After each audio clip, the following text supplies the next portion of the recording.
పూర్వకాలంలో మనకుండేటువంటి ఈ యొక్క మరుగుదొడ్లు కానీ ఇవన్నీ దూరంగా పెట్టారు, మూత్రశాలలని.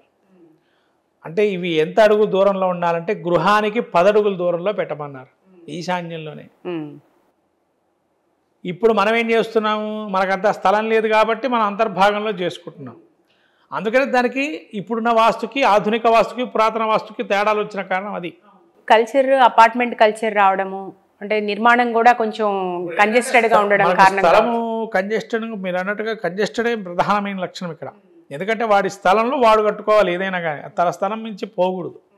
కాబట్టి అప్పుడు ఏం చేయాలి, మనము ఇప్పుడున్న వాస్తుకి ఏ విధంగా దాన్ని మార్చుకొని ప్రయత్నం చేయాలి. అందుకనే మార్చుకునే ప్రయత్నం చేసినప్పుడే ఈ తూర్పులో మాత్రం నివాసయోగ్యమైన ప్రధానంగా ప్రధాన ద్వారాన్ని పెట్టబడి. ఎందుకంటే సూర్యకిరణాలు నిత్యము ఆ ఇంట్లోకి ఎప్పుడైతే వస్తాయో లక్ష్మీదేవి అనుగ్రహిస్తుంది. మనం మిగతా ద్వారాలకు రాదా అండి అని, మిగతా ద్వారాలకు రాదా, మరి ప్రధాన ద్వారం సింహద్వారం తూర్పే ఉండాలా అని. అంటే మిగతా ద్వారాలకు కూడా అలానే సూర్యోదయం వేళ రాకపోయినా కనీసం ఎండ అనేది ఆ ఇంట్లో పడాలి. ఎప్పుడైతే సూర్యరశ్మి అనేది ఎప్పుడైతే పడుతుందో ఆ ఇంట్లోకి జీవనశైలి బాగుంటుంది. ముఖ్యంగా గుర్తుపెట్టుకోవాల్సింది ఏంటంటే మనకు 2 సూర్యచంద్రుల యొక్క కాంతి ఎప్పుడైనా ఇంట్లో ఉండాలి. చంద్రుడి నుంచి వచ్చేటటువంటి గాలి, సూర్యుడి నుంచి వచ్చేటటువంటి ఎండ, వేడితనము ఇంట్లో గృహంలో ఉండాలి. అప్పుడే క్రిముకీటకాదులు కావచ్చు, మనిషి జీవనం కావచ్చు చాలా ఆరోగ్యంగా ఉంటుంది. లేతైనా ఏదో అనారోగ్యం వస్తూనే ఉంటుంది. ఇక మనం ఏం చేస్తున్నాం ఇవాళ కాలంలో, నిత్యము తలుపులు వేసి కూర్చుంటాం. ప్రధాన ద్వారం తలుపేసి కూర్చోవడమే. అపార్ట్మెంట్లో అంతే, ఇండిపెండెంట్ ఇల్లు అంది, నిత్యం తలుపులు వేసుకోవాల్సిందే తప్ప ఆ తలుపు తీసి ఒక్కరోజు పెడితే మా ఏమైనా వచ్చేస్తాయా, మా ఇంట్లో దొంగలు వచ్చేస్తాయి, సెక్యూరిటీ ప్రాబ్లమ్స్ ఎక్కువైపోయాయి. కాబట్టి ఈ ప్రాబ్లమ్స్ ఎక్కువైతే మనం తలుపు తెరవటమే లేదు. అందులో ఉదయం కూడా అస్సలు తెరవు. ఎందుకంటే నిద్రపోయేది 11, 12 తర్వాత, సూర్యోదయం అయిన తర్వాత 9, 10 గంటలకు లేస్తావు, ఎప్పుడే స్నానం చేస్తావు, ఇంకా ఆఫీస్కి వెళ్ళిపోతావు. ఇంకా సూర్యోదయం ఎప్పుడు పడుతుంది ఇంట్లోకి, మళ్ళీ వెళ్ళేటప్పటికి 8 అయింది. అప్పుడు గాలి తప్ప ఎండ రాదు. ఇంకా జీవనశైలి ఇంకా అనారోగ్యం రాకపోతే ఆరోగ్యంగా ఉంటారా? కాబట్టి ఎవరు వచ్చినా రాకపోయినా మనం చేసేటువంటి కార్యక్రమం పొద్దున్నే ఆ సూర్యోదయానికి వేళ తలుపు తెరుచుకొని ఉండాలి అనేది ఒక ప్రధాన అంశం. అయితే ఇప్పుడు మీరు తూర్పు దిశగా ముఖద్వారం ఉండాలి, సింహద్వారం ఉండాలి అని చెప్పారు. ఇప్పుడు అపార్ట్మెంట్, ఇప్పుడు ఇది ఇండిపెండెంట్ హౌస్లో సాధ్యం అవ్వచ్చు, కానీ అపార్ట్మెంట్ కల్చర్లో ఎదురు బొదురుగా నిర్మించడం వల్ల కొంతమంది పడమర దిశగా పెడుతున్నారు సింహద్వారాలు. ఇక్కడ వర్గులు ఉంటాయమ్మా. తెలుసుకోవాల్సిన విషయం, ఇంకో విషయం కూడా చెప్పాలి. ప్రధాన అంశం ఇంకోటి దీనిలో ఉంది. ఎవరైనా కానీ వాస్తు విషయాలకు వస్తే గనక జన్మ నక్షత్రాలు తీసుకోకూడదు. ఈ విషయం గమనించాలి అందరూ కూడా. ఎందుకంటే అందరూ జన్మ నక్షత్రాలు తీసుకుంటారు. జన్మ నక్షత్రాలతో కూడుకున్న విషయం పరిగ్రహించద్దని వాస్తుశాస్త్రం చెప్పింది. వాస్తుశాస్త్రానికి వస్తే ఏదైనా కూడా వాస్తు సంబంధించిన విషయాలన్నీ కూడా నామ నక్షత్రం మీద ఆధారితమై ఉంటాయి. నువ్వు గృహప్రవేశం ముహూర్తం పెట్టుకో, గృహారంభ ముహూర్తం పెట్టుకోండి, రిజిస్ట్రేషన్కైనా పెట్టుకోండి, దేనికైనా కూడా జన్మనామమే ప్రధానమైంది. మీ పేరు వ్యవహారంలో ఏదైతే ఉంటుందో దాన్నే తీసుకోవాలి, అంతే తప్ప జన్మ నక్షత్రంతో పని లేదు. ఇది గమనించాల్సిన విషయం. అందరికీ జన్మనక్షత్రం ఉంటేనే ఆ జన్మనక్షత్రానికి ఆ ద్వారం ఉండదు, నామనక్షత్రమే ద్వారం. నామనక్షత్రం కూడా ప్రాధాన్యం ఏంటంటే ఫస్ట్లో మీకు చెప్పాను, క్షేత్రాన్వరణం, గ్రామాన్వరణం. అక్కడ పేరును బట్టే నీకు డిసైడ్ అవుద్ది నువ్వు ఎక్కడ ఉండాలి, ఏ స్థలంలో ఉండాలనేది. దాన్ని బట్టే ద్వారం వస్తుంది. ద్వారం వచ్చినప్పుడు ఆ ద్వారం నువ్వు ప్రధాన ద్వారంగా పెట్టుకుంటావు అక్కడ. అది విషయం తెలుసుకోవాలంటే ఫస్ట్ నివాసయోగ్యమైన ఒక కాలనీకి వెళ్తున్నావు, ఆ కాలనీ నీకు పనికి వస్తుందా లేదో తెలుసుకోవాలి, ఆ గ్రామం నీకు పనికి వస్తుందా లేదో తెలుసుకోవాలి, ఆ నగరం నీకు పనికి వస్తుందా లేదో తెలుసుకోవాలి. అప్పుడు ఆ గ్రామం, ఆ మండలము, ఆ నగరంలో నువ్వు ఉండడానికి అవకాశం, అక్కడ నీకు మెలకువలు, నీకు డబ్బులు, అనేక రకాలైనటువంటి ఇవి. అక్కడి నుంచి ఏంటిది మళ్ళీ కూడా ప్రధాన ద్వారం. ప్రధాన ద్వారాల్లో కూడా అష్టకవర్గు ఉంది మనకు, అష్టవర్గు అని. ఆ అష్టవర్గులో కూడా ఒక్కొక్క ద్వారం ఒక్కొక్కరికి ఉంది. కొందరికి ఈశాన్యం అని, కొందరికి తూర్పు అని, కొందరికేమో దక్షిణం అని, కొందరికేమో పశ్చిమం అని, కొందరు ఉత్తరం అని, ఇలా రకరకాలు ఉన్నాయి. అంటే ఒక 3 రకాల ప్రిఫరెన్సెస్ ఉంటాయి దీనిలో కూడా. అంటే కొందరికి 2 రకాలు ఉంటాయి, కొందరికి 3 రకాలు ఉంటాయి. 4వ ద్వారం శత్రువర్గం. ఇప్పుడు 5వ వర్గు శత్రువర్గం అంటారు. మీ వర్గు నుంచి ఎప్పుడైనా ఒక ద్వారం తీసుకున్నాను అనుకోండి, అక్కడి నుంచి 5వ వర్గు ఎప్పుడు ఉండకూడదు, నివాసయోగ్యం కాదు. అది శత్రువర్గం అంటారు దాన్ని, 5వ వర్గుని. కాబట్టి శత్రువర్గులో ఎప్పుడు ఉండకుండా ప్రయత్నం చేయాలి. మరి కొంతమందికి అవి కూడా మంచి చూసే అవకాశం కూడా ఉంటుంది శత్రువర్గులో ఉన్నా కూడా. ఎందుకు అంటే తన తండ్రి అయ్యి ఉంటుంది, తన తండ్రి వారు గతించినప్పుడు ఇతరకు అది మిత్రవర్గమై ఉండొచ్చు. అందుకని శత్రువర్గమైనా కూడా తర్వాత అది మిత్రవర్గమై దీనికి పనికొచ్చే అవకాశం ఉంటుంది గతించిన తర్వాత. ఇంకో విషయం, సో ఇవన్నీ ఇంత డీటెయిల్డ్గా చూసుకోవాలంటారు మొత్తం. తర్వాత గదులు నిర్మాణం చేసేటప్పుడు ఆయా ప్రమాణం ఇవాళ ఎవరు చూడటం లేదు. మనం గదులు కట్టేస్తున్నామా, బెడ్రూమ్ ఎంత ఉండాలి అనేది చూస్తున్నాం, కానీ దానిలో కూడా ధనము రుణము అనేవి ఉంటాయి. అవి చూసుకోవాలి. ధనము రుణం అనేది, రుణం అంటే ఆ ఇంట్లో రుణంగా ఉంటుందని, ధనం అంటే మనకు అదృష్టం కలిసి వచ్చేటువంటి, అంటే ధనము రుణము శేషాల్లో వస్తాయి ఈ రెండు కూడా. అంటే దాన్ని తీసుకొని మనం విభజన చేయాలి గదిని. కొన్ని గదులు చిన్నగా వస్తాయి, కొన్ని గదులు పెద్దగా వస్తాయి. గదుల ప్రమాణం మనం తీసుకోవాలి. ఆయా ప్రమాణం అంటారు దాన్ని. అందుకని ఆయా ప్రమాణాన్ని బట్టి కట్టుకోవాలి. దీంతో పాటు ప్రధాన ద్వారాలు మీరు కొన్ని చూసుంటారు. పూర్వంలో గదులు చిన్నగా ఇట్లా వంగి వెళ్ళేవాళ్ళు. ప్రధాన ద్వారాలు ఎత్తు నిర్మాణం కూడా వాస్తు ప్రకారం చూసేవారు, వంగి వెళ్ళేవాళ్ళు. దాన్ని ఏంటంటే ఖరాయనము, గజాయనము, వృషభాయనము, సింహాయనము, ఇలా ఒక్కొక్క రకానికి ఒక్కొక్క ద్వారం ఒక్కొక్క హైట్ ఇచ్చారు. హైట్ను మించే కట్టుకోవాలి.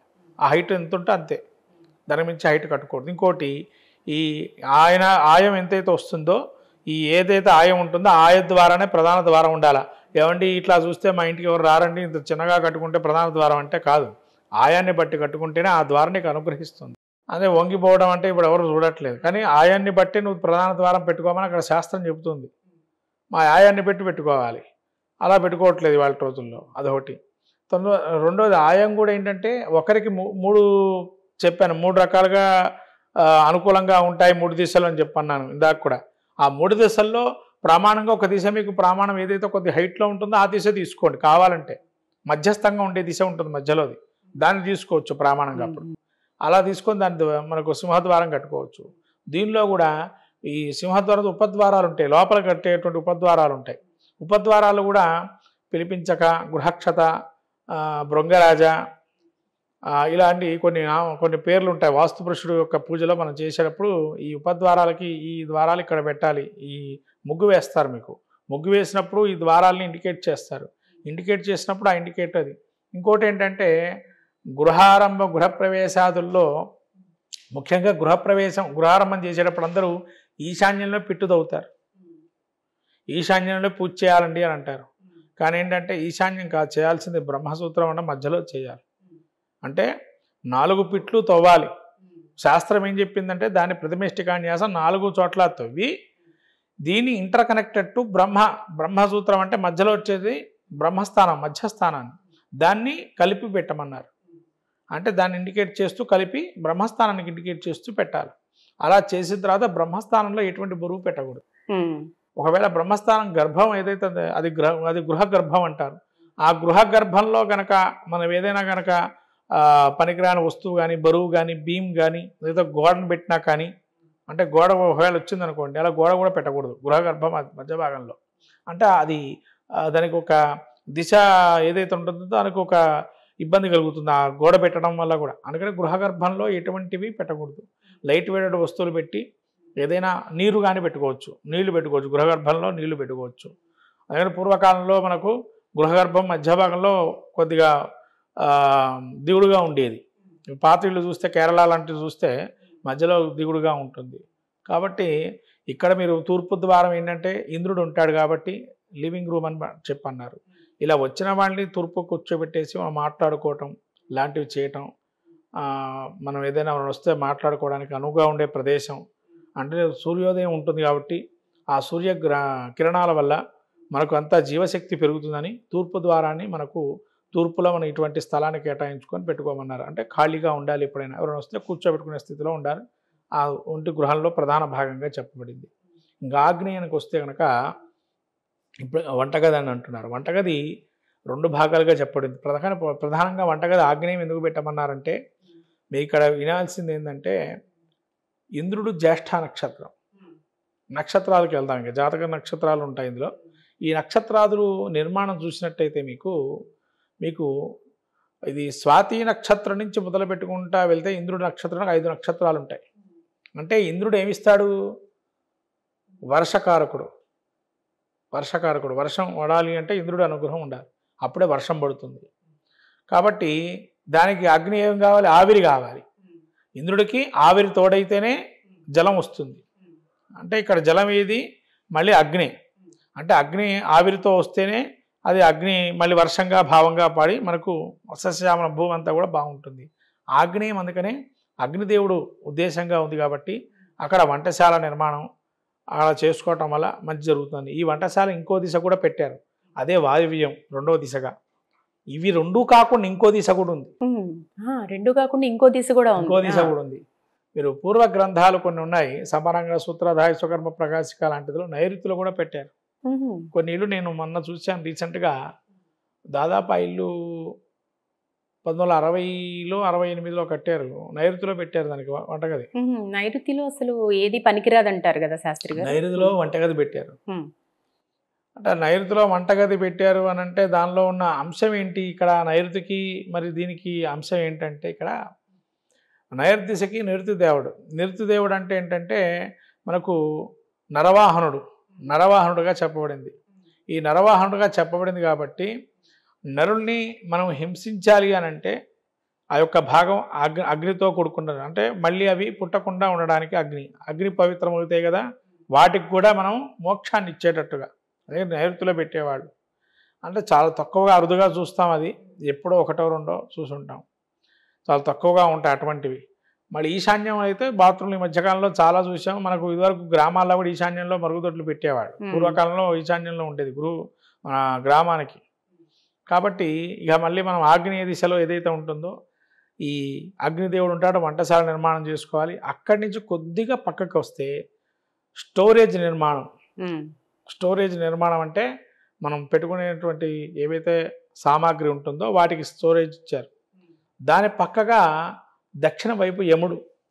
యమదిశ ఏంటంటే ఇక్కడ యమదిశలో దక్షిణ విషయానికి వచ్చేసరికి మామూలుగా ఈ రాష్ట్రాల మధ్య కూడా వాస్తు చూసే విషయంలో చాలా తేడాలు ఉంటాయి. ఇప్పుడు తమిళనాడు, కర్ణాటక, తర్వాత కేరళ ఇవి తీసుకుంటే మామూలుగా తమిళనాడులో దక్షిణ దిక్కుని శుభంగా భావిస్తారు వాళ్ళు చాలా. అలాగే మన దగ్గరికి వచ్చేసరికి మన తెలుగు రాష్ట్రాల్లో దక్షిణ దిక్కుని అశుభంగా భావిస్తారు. మొత్తం మీద అక్కడ ఎలాంటి ఈవెన్ దక్షిణ దిక్కులో ఉన్న సింహద్వారంలో ఉన్న ఇళ్లను కూడా ఎవరు కొనుక్కోవడం కానీ ఉండటం కానీ చేయరు. కారణం ఏంటంటారు? అసలు దక్షిణ దిక్కుకి ఎందుకు అంత ప్రాధాన్యత? ఒక దిశనేనమ్మా, అది కూడా మనం తీసుకోవచ్చు, తీసుకోకూడదని ఎక్కడా లేదు. మనకు శుభకరంగా చాలా మందికి కూడా అది బాగా యోగ్యమైన స్థలమే, ద్వారం కూడా. కానీ కొన్ని వర్గులు ఉంటాయి దానిలో, ఆ వర్గుల వారికే నచ్చుతుంది, వాళ్ళకే నడుస్తుంది. ఆ ద్వారం వాళ్ళకి నడిచి దానిలో ధన సంపత్తులు కలిగిన వాళ్ళు కూడా ఉన్నారు, నూతన గృహప్రవేశాలు చేసుకున్న వాళ్ళు ఉన్నారు, ఇల్లు కొనుక్కున్న వాళ్ళు కూడా ఉన్నారు అందులో. కానీ అందరికీ పనికిరాదంటారు. అందరికీ పనికిరాదు, కొందరికి ఆ యొక్క నా వర్గును బట్టి ఏదైతే ఉంటో కొన్ని వర్గులు ఉంటాయి దానిలో. అది రవర్గు వారికి, శవర్గు వారికి, అలా యారా లాభాశేష అని కొన్ని వర్గులు ఉంటాయి. ఆ వర్గులో చివరి వర్గంలో వాళ్ళకి ఎక్కువగా నడుస్తుంది దక్షిణ ద్వారం అనేటువంటిది. ఈ వర్గు వారు దీన్ని తీసుకొని ఆ గృహ నిర్మాణంలో ప్రధాన ద్వారం పెట్టుకోవచ్చు. అంటే ఇక్కడ ఇంకో విషయం, మా గురువు గారు ఎవరైతే చెప్పారో వాస్తుశాస్త్రం మా గురువులు, వాళ్ళు ఒకటే ప్రమాణంగా చెప్పారు, మీరు వెళుతున్నటువంటి గృహానికి ఏ దిశలో మీరు వెళతారో దాన్ని ప్రధానంగా చేసుకోమన్నారు. అంటే ఇల్లు కదలదు కదండి, ఎవరు కదులుతున్నారు? మనిషే కదులుతాడు. మనిషి కదిలినప్పుడు మనిషి ఏ దిశకి వెళ్తున్నాడు? దక్షిణ ద్వారం అన్నప్పుడు ఉత్తర ద్వారానికి వెళ్తున్నాడు. అంటే తన దిశ అప్పుడు చూసుకోవాల్సిన వర్గం ఏంటంటే, ఒకవేళ తను ఉత్తర దిశ ఇల్లు తీసుకోవాలనుకున్నప్పుడు దక్షిణ ద్వారం ఇల్లే తీసుకోవాలి మామూలుగా. కానీ ఇక్కడ ఏంటంటే అందరూ మిస్యూజ్ అయ్యేది ఏంటంటే, ఉత్తర ద్వారం తీసుకున్న వాళ్ళు దక్షిణానికి వెళ్తున్నారు మళ్ళీ ఇక్కడ. అంతే కదా, లోపలికి వెళ్ళినప్పుడు దక్షిణం వైపు ఉత్తర ద్వారం ఏమో పనికి వస్తుంది, మీరు అన్నట్టుగా దక్షిణ ద్వారం ఏమో పనికిరాని పరిస్థితికి వచ్చింది. అంటే ఇక్కడ చూడాల్సింది ఏంటంటే ప్రధానంగా బాధితంగా ఉండేది ఉత్తర ద్వారమే. ఉత్తర ద్వారం నుంచి దక్షిణ ద్వారానికి వెళ్ళేదైతే మనిషి ఉంటాడో వాడికి అనారోగ్య సూచనలు ఉంటాయి. వాడి ఇంట్లో మీరు గమనించండి, కావాలంటే ఎక్కడైనా ఎవరైనా కానీ ఉత్తర ద్వారం ఉంటే దక్షిణానికి వెళ్ళేటువంటి వారికి ఇబ్బందులు ఉంటాయి, అంతేగాని దక్షిణ ద్వారం ఉండి ఉత్తరానికి వెళ్ళే వాళ్ళకి ఇబ్బందులు ఉండవు. మరి ఇప్పుడు వాస్తుకు వ్యతిరేకంగా మీరు చెప్తున్నారు కదా. మా యొక్క గురువు గారు కీర్తిశేషులు గోరస వీరభద్రాచార్యులు గారు చెప్పారు. ఆయన చెప్పిన గ్రంథంతో సంబంధం లేదు, ఆయన ఒకటే చెప్పాడు, నాయన ఎప్పుడైనా మీరు గృహం చూసేటప్పుడు గృహవాస్తుకి వెళ్ళినప్పుడు మీ ఇంటి ఎదురుగా ఏ ద్వారము అనేది కాదు, మీరు వెళుతున్న దిశని చూడండి, దిశను బట్టే ఆ యొక్క ఇంటి ఆ యొక్క యజమానికి బాగుంటుందా లేదా చెప్పాలి. అంతే తప్ప మనం ఆ గృహానికి అది చూస్తున్న దిశను మనం చెప్పకూడదని చెప్పారు. ఇప్పటికీ నాకు అది చెప్పి ఎన్నో రోజులైంది. తరగతి గదుల్లో మనం ఉన్నప్పుడు చెప్పారు. అది చాలా సంవత్సరాలు అయిపోయింది. అంటే ఇప్పుడు అందరూ 80% మంది సరిగ్గా వాస్తు పాటించినట్టే వస్తుందిగా. మీరు చెప్పిన అలా విధంగా పట్టుకుంటే ఆ వాస్తు దిశ వర్గులు చూసుకోవాలిగా. మళ్ళీ ఇక్కడ వర్గు లేకపోతే కష్టమేగా మరి. ఇప్పుడు అందరికీ ఒకటే వర్గు ఉంటుంది. 8 వర్గులు ఉన్నాయి. 8 వర్గులు వీళ్ళకి పడతాయా లేవో తెలుసుకోవాలి. అంతేగాని మనకు తక్కువ రేట్లో కొట్టేస్తుందని చెప్పి తీసేసుకునే వాళ్ళు ఎక్కువ మంది ఉన్నారు. ఇప్పుడు పాత అపార్ట్మెంట్ ఉంటుంది. ఇప్పుడు అపార్ట్మెంట్ వాస్తుకు వస్తే కింద ప్రధాన ద్వారం అందరికీ కామన్గా ఉంటుంది. అంటే అందరూ బాధ్యతలే అందులో చెప్పాలంటే. అంటే ఒకరికి ఆ ప్రధాన ద్వారం ఏదైతే ఉంటుందో కింద గేటు, ఒక గేట్ ఏదైతే ఉంటుందో అది ఏదైతే నైరుతిలో కావచ్చు, లేకపోతేనా దక్షిణంలో ఉండొచ్చు, మీరు అన్నట్టుగా ఉత్తరంలో ఉండొచ్చు. ఆ దిశ కామన్గా అందరికీ బాధ్యతమే అది. ఎందుకంటే కొన్ని దిశలు ఉంటాయి. నైరుతిలో ఎప్పుడు ప్యాక్డ్గా ఉండాలి, ఓపెన్గా ఉండకూడదని. ఎందుకంటే దాని వంటి యజమానికి విపరీతంగా ఇబ్బందులు వస్తాయని చెప్పి. అలా నైరుతిలో వాడు ప్రధాన ద్వారం పెట్టుకుంటే ఆ ఇంట్లో ఎవరు బాగుండరు. అయితే ఎవరు బాగుండారా అని మీరు కూడా సమస్య ఒక పరిష్కారం ఉండదా అండి వాళ్ళకి అని అడగచ్చు. అది కూడా ఏంటంటే బ్లాక్లు ఉంటాయి లోపల. బ్లాక్స్ కడుతున్నారు కదా ఈ మధ్యకాలం. ABCDEFGH అని రకరకాల బ్లాక్స్ ఉంటాయి. ఈ బ్లాక్ ఇంతవరకు ఈ దిశ కట్ అయిన తర్వాత ఎంతవరకు అయితే ఆ స్థలానికి నైరుతి ఉంటుందో ఆ దిశ వరకే, ఆ బ్లాక్ వరకే ఇబ్బందులు. తర్వాత దిశ వరకు ఆ బ్లాక్స్ ఇబ్బంది ఉండదు. ఇంకా అది గమనించాల్సిన ఏదైతే బ్లాక్స్ ఉంటాయో ఆ నైరుతికి సంబంధించిన బ్లాక్స్ అంతవరకే ఆ ఇబ్బంది ఉంటుంది. మిగతా వాళ్ళకి ఆ ఇబ్బందులు అనేవి ఉండవు. నేను ఇది గమనించాను. ఎక్కడంటే కొంపల్లో ఒక అపార్ట్మెంట్కి వెళ్ళాను. అక్కడ విచిత్రం ఏంటంటే ఏదో ఒక కార్యక్రమం నిమిత్తం వెళ్ళినప్పుడు వాళ్ళకి ఎదురుగా ఒక సందు ఉంది. ఇది వీధిపోటు గురించి చెబుతున్నాను. సందు ఉంది. కానీ వాళ్ళకి అది దక్షిణం వీధిపోటు. ఉండే ఇల్లు కూడా దక్షిణ ద్వారం, మీరు అంటగా దక్షిణ ద్వారం అది. మరి ఈ ఇంట్లో వాళ్ళు ఏంటంటే వీళ్ళకి ఆరోగ్యపరంగా ధనపరంగా బాగున్నారు. వీళ్ళు వెనకాల వైపు ఇంకొకటి ఉన్నది. ఆ బ్లాక్ వారు మొత్తం సగానికి సగం బ్లాక్ వారు అందరూ అనారోగ్యము, డబ్బుకి హానికరం అన్ని రకాలుగా ఉన్నాయి. నేను చూడంగానే ఏమండి మీ బ్లాక్లో ఇంతవరకు చాలా బాగుంటారు కదండి అందరూ అని అడిగాను. అలా ఎలా చెప్పారండి మీరు? ఎందుకంటే ఈ బ్లాక్ వరకు అయితే చాలా బాగుంది. అటు పక్క బ్లాక్లో మరి వాళ్ళకు కూడా వీధిపోటు ఉంటుంది. మరి వాళ్ళకి వీధిపోటు బాగా పడ్డదా మాకు పడ్డదా అర్థం కావట్లేదు. ఎందుకంటే మధ్య ద్వారం ఉంది, అది వీధిపోటు. మరి వాళ్ళకి ఎందుకు పడ్డదా అంటే ఆ మధ్యలో కట్ చేశారు చూడండి. మీకు వాస్తులో ఏవైతే కట్టిన వారు ఉన్నారో ఆ బ్లాక్ని కట్ చేశారు అక్కడికి. మరి వాళ్ళు విజ్ఞతతో కట్ చేసారా, జ్ఞానంతో కట్ చేశారు. ఆ కట్ చేసినప్పుడు అటువంటి బ్లాక్ అక్కడ వరకే వెళ్ళిపోయింది. ఈ కట్ చేసిన మీ వరకు కూడా మీకు యోగ్యంగా ఉంది అని అన్నారు. అప్పటి నుంచి ఇక వాళ్ళు అర్థమైంది ఏంటంటే అటు పక్క ఏ బ్లాక్ వచ్చినా అమ్మినా కొనుక్కూడదు అని అర్థమైపోయింది వాళ్ళకి. అక్కడి నుంచి ఎవరైనా అమ్ముదామనుకున్నా కూడా కొనుక్కూడదని. ఇంకా అక్కడి నుంచి వీళ్ళు ఇక్కడే కొనుక్కోవడం, ఇంకోటి కొనుక్కున్నారు తర్వాత ఇటువైపు. అలా చిన్న చిన్న ఇది ఉంటాయి. ఇప్పటికీ వాళ్ళు గణపతి కూడా పెట్టుకున్నారు ఇంకా వాస్తురీత్యా కింద.